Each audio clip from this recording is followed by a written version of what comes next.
Annie Kaiser, qui est présidente régionale de la CIMAD. Merci.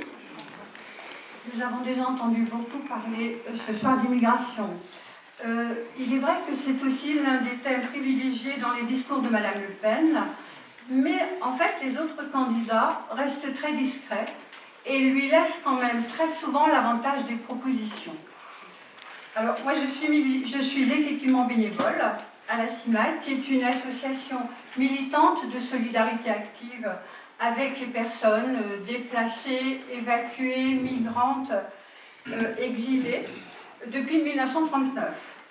Elle agit pour le respect des droits et la dignité des personnes.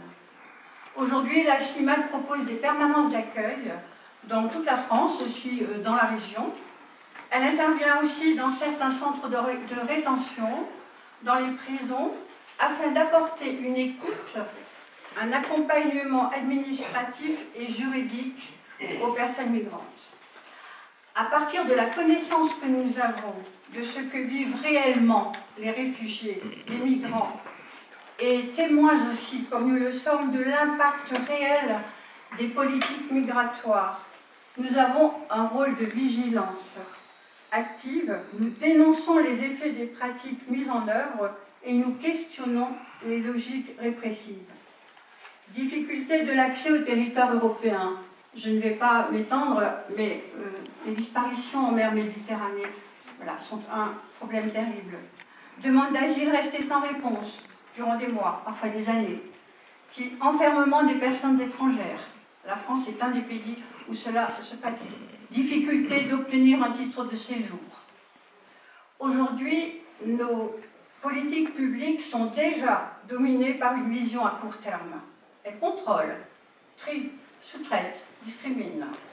Et ce faisant, elles confortent l'idée que l'immigration est un problème ou une menace, que Nathan parlait de crise de l'immigration.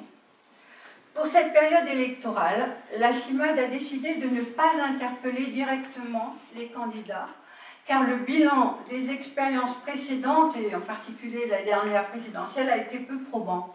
C'est donc au grand public que nous nous adressons pour faire connaître quelques réalités, corriger des discours mensongers, car il y en a, déconstruire des préjugés. Le discours de certains politiques est rempli de fausses solutions, qui sont irréalisables d'ailleurs. Réduire le nombre d'entrées, on l'a déjà dit, est une promesse hors sol. C'est ce que dit dans son tout dernier livre François Hersant. Instaurer un nombre limité de visas, comme on le fait, de titres de séjour, est en fait contraire aux obligations légales. Ne pas accueillir les personnes qui fuient les guerres, les persécutions, est contraire à la Convention de Genève.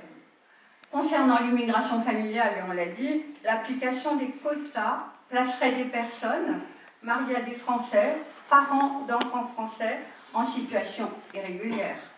Cela constituerait une immixtion de l'autorité publique dans l'intimité des familles, et cela ne se fait que dans les dictatures.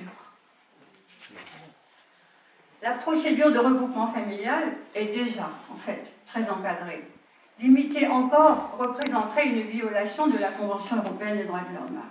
Pour pouvoir accueillir sa famille en France quand on est étranger, il faut un logement important, parfois plus grand que ce qu'ont une partie des Français.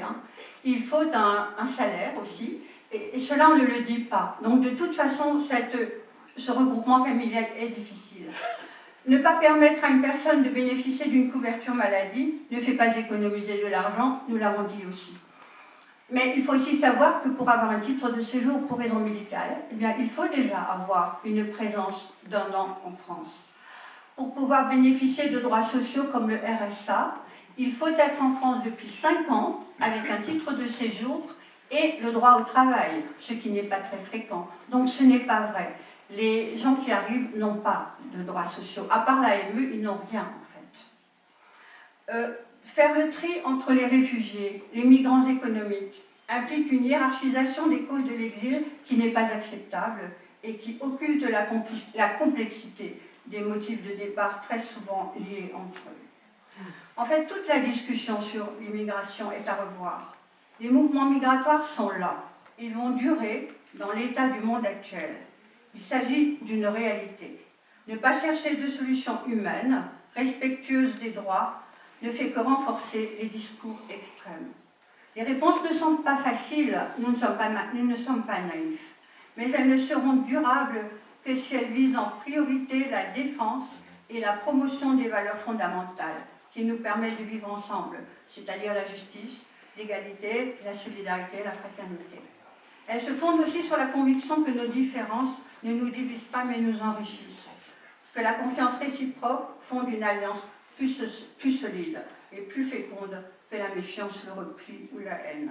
À la CIMAD, nous disons cela très simplement, il n'y a pas d'étrangers sur Terre.